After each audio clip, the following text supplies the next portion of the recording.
ఎందుకంటే వాళ్ళ ఫ్రీక్వెన్సీ చాలా హై రేంజ్ లో ఉంటుంది. ఫ్రీక్వెన్సీ ఓకే, వాళ్ళ ఫ్రీక్వెన్సీ ఎలా ఉంటుందంటే వాళ్ళు ఉన్నటువంటి ఇక్కడ అదృశ్యం అయిపోయి వేరే చోట వాళ్ళ బాడీని మళ్ళీ కొలాప్స్ చేసుకొని ప్రత్యక్షం అవుతారు. మనం ఆ ఫ్రీక్వెన్సీ రేంజ్కి వెళ్ళిందంటే మనకి వాళ్ళ ఫ్రెండ్స్ అవుతారు. మనం ఇక్కడ ఇట్లా మనకి ఈ ఫ్రెండ్ సర్కిల్ ఎలా ఉందో ఆ ఫ్రెండ్ సర్కిల్ కూడా అలాగే ఉన్నారు. కాంటాక్ట్స్ ఉన్నారు, ఇప్పుడు మన ఫ్రెండ్స్ లోనే ఉన్నారు చాలా మంది గాల్లో ఎగిరే వాళ్ళు. కాకపోతే వాళ్ళు ఎందుకు గాల్లో ఎగురుతున్నట్టు కనిపించారు మనకి అంటే మనం క్రియేట్ చేసుకోవట్లేదు.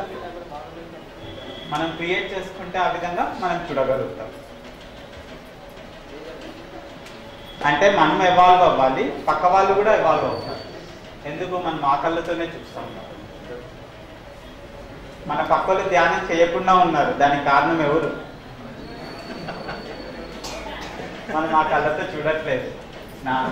ఈ భూమిపై ఉండే వాళ్ళందరూ నీచులు అని చూస్తాను, ఏదో మనం పెద్ద హై లెవెల్లో ఉన్నట్టు. అలా కాదు, మనం చూసే ప్రతిదాన్ని దైవత్వంతో చూడాలి. అప్పుడు ఏమైతుంది? ఫ్రీడమ్ వస్తుంది, వెళ్ళడానికి ఫ్రీడమ్ వస్తుంది. ఫ్రీడమ్ వచ్చినప్పుడు ఎంతమంది ఫ్రెండ్స్ అవుతారు మనకి? అన్ని levels and levels of dimensions లో మనకి ఫ్రెండ్స్ అవుతారు అందరు. ఓకే, నా సర్కిల్ భూమి వరకే కాదు, వేరే డైమెన్షన్స్ లో కూడా మనకి సర్కిల్స్ ఉన్నారు. సర్కిల్ అంటే ఎవరు? మన ఫ్రెండ్స్ గ్రూప్.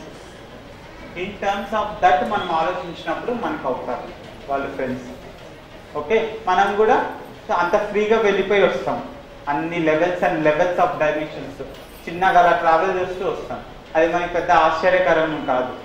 ఏ విధంగా ఇడ్లీ సాంబార్ తినేటప్పుడు ఎలా ఉంటుంది మన ఫీలింగ్? ఇడ్లీ సాంబార్ తాగేటప్పుడు ఎలా ఉంటుంది? చాలా సింపుల్, అది ఎంతో చాలా సింపుల్ గా ఉంటుంది. అదే విధంగా ఇది కూడా ఉంటుంది. డైమెన్షన్స్ అండ్ డైమెన్షన్స్ దాటుకునేది రావడము అదేదో చాలా గొప్పదండి, చాలా గొప్పది. ఎందుకంటే నాకు రావట్లేదు కాబట్టి చాలా గొప్పది. ఏదైతే మనం చాలా గొప్పది అంటామో అది మనం చాలా దూరంగా పెట్టేస్తాం దాన్ని. అలా ఉంటే ఎప్పటికి రీచ్ అయ్యేది, అది ఎప్పటికీ గొప్పగానే ఉంటుంది, చాలా ఈజీగా ఉండదు. అది చాలా ఈజీ అండి, మనం చేయకపోయినా అది చాలా ఈజీ అండి అని చెప్పాలి. అప్పుడు ఏమవుతుంది? అది ఈజీ అయిపోతుంది. సో ఉండేది సృష్టిస్తుండేదంతా మనమే. కోడి ముందా గుడ్డు ముందా? కాదండి, దేవుడు అండి సృష్టిస్తుంది. అలాగా మనమే సృష్టిస్తున్నాం. అలా ఆ ఫీలింగ్తో అట్లీస్ట్ మనం ఉంటే అప్పుడు ఆ కోణాల్లో మనం చూడగలుగుతాం. ప్రతిదాన్ని నేనే సృష్టిస్తున్నా అనేది మనకి తెలిసి వస్తుంది. ఎలా తెలిసి వస్తుంది? ఫస్ట్ మనం యాక్సెప్ట్ చేయాలి కదా దాన్ని. మన పర్సనాలిటీలో డోర్ వేస్ ఓపెన్ చేయాలి దానికి, అప్పుడు మనకి కనిపిస్తుంది. అవును సార్, ధ్యానం అంటే ఆలోచన రహిత స్థితి కదా. ఇప్పుడు ఇవన్నీ అసలు ఆలోచించాల్సిన అవసరం ఏముంది? అసలు ఆలోచించే పని లేదు, ఇవన్నీ ఫీల్ అవ్వాలి మనం బాగా. ఏంటంటే ధ్యానం చేసేటప్పుడు ఆలోచన రహిత స్థితి, ఇదంతా క్రియేషన్. ఇప్పుడు ఫీల్ అవ్వాలి అవన్నీ. ధ్యానం చేసేటప్పుడు ఇవన్నీ ఆలోచించమని నేను చెప్పట్లేదు. ధ్యానం చేసేది ఎందుకంటే మన ఎనర్జీ, మన ఫ్రీక్వెన్సీని పెంచుకుంటూ ఉండడానికి, మన ఒక ఎనర్జీ లెవెల్ పెంచుకోవడానికి మనం ధ్యానం చేస్తాం. ఆ ధ్యానం బాగా చేసి చేసి చేసి ఏం చేస్తారంటే చాలా గ్రేట్ మాస్టర్స్ మనం ఎనర్జీని బాగా పెంచుకొని పోయి ఒక 7 సీరియల్ వస్తా ఉంటుంది, పోయి ఇలా చూస్తుంటాం. అదనమాట చేస్తుండే. అలా చేస్తే ఏమవుతుంది? మన రియాలిటీ ఎలా ఉంటుంది? అంతకన్నా భారీగా ఏడుస్తుంటాం. అదే చేస్తుండేది. సో ఈ నాలెడ్జ్ వల్ల ఏమవుతుందంటే నాకు ధ్యానంలో వచ్చే ఎనర్జీ వల్ల నేను ఎందుకు పెరగట్లేదు, హైయర్ లెవెల్స్కి వెళ్ళట్లే? ఎందుకు పత్రిసారేమో అంత హై రేంజ్ లో ఉన్నాడు, ఆయన ఏమో ధ్యానం చేస్తున్నాడు బాగా, నేను కూడా ధ్యానం చేస్తున్నా, నేను ఇంకా 3 గంటలు ధ్యానం చేస్తున్నా, పత్రిసారైనా ఇప్పుడు రోజు గంట మాత్రమే ధ్యానం చేస్తున్నాడు, రోజంతా ఆయన క్లాసులు సరిపోతున్నాయి, నేను 3 గంటలు ధ్యానం చేస్తున్నా, నాకు ఎందుకు రావట్లేదు? ఇలాంటి డౌట్స్ చాలా మందికి ఉంటాయి. ఎందుకు? ధ్యానం చేసి చేసి చేసి చేసి పోయి ఎడుక్సిరండి. ఏమి ఆడవిలని ఎంత బాగుంది, మళ్ళీ కొడతాన్నాము. అలా ఉంటాయి.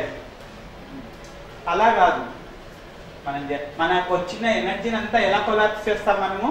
ఆ విధంగా 7 సీరియల్స్ చూసి ఆ సీరియల్ అయిపోయినాక కూడా అబ్బా ఆ హీరోయిన్ ఇలా చేసింటే బాగుండేది, ఇలా చేసింటే బాగుండేది, అది ఫీల్ అయ్యి లాస్ట్ కి మన రియాలిటీలో కదా అవ్వొస్తాయి.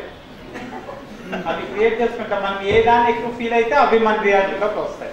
అది ఛానల్ ఇక్కడ ఈ 3 డైమెన్షనల్ అర్థలోకి ఛానల్ ఏంటంటే మన ఫీలింగ్స్.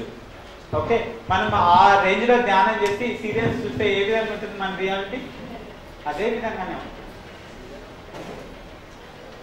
చాలా మందిని చూస్తారు ధ్యానం చెయ్యని వ్యక్తులు కూడా చాలా హ్యాపీగా ఉంటారు. చాలా మందిని చూస్తాం బాగా ధ్యానం చేసి ఏడుస్తూ ఉంటారు.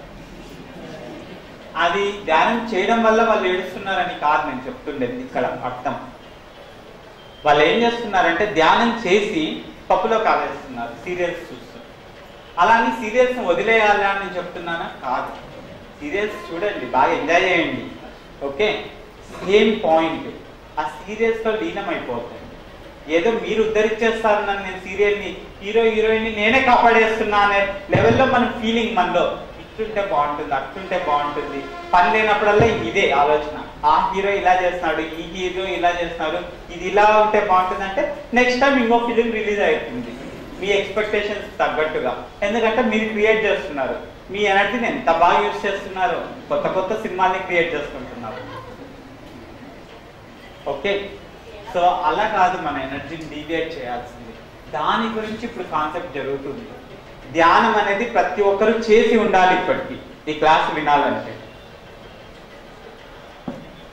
ఓకే, ధ్యానం చేసి మన ఎనర్జీని ఎలా సేవ్ చేసుకోవాలి, మన ఎనర్జీని ఎంత పర్ఫెక్ట్ గా ఎంత ఎఫిషియెంట్ గా ఎలా యూజ్ చేసుకోవాలి, దాని గురించి ఈ క్లాస్. ఈ క్లాస్ లో మీరు డిస్కస్ చేసుకోవడం ద్వారా మీకు మీ ఎనర్జీ లెవెల్ బాగా పెరుగుతుంది. మీ ఎనర్జీని ఎంత ఎఫిషియెంట్ గా యూజ్ చేసుకుంటారో మీకు తెలుస్తుంది. ఇంకేమైనా డౌట్స్ ఉన్నాయా క్లాస్ వల్ల?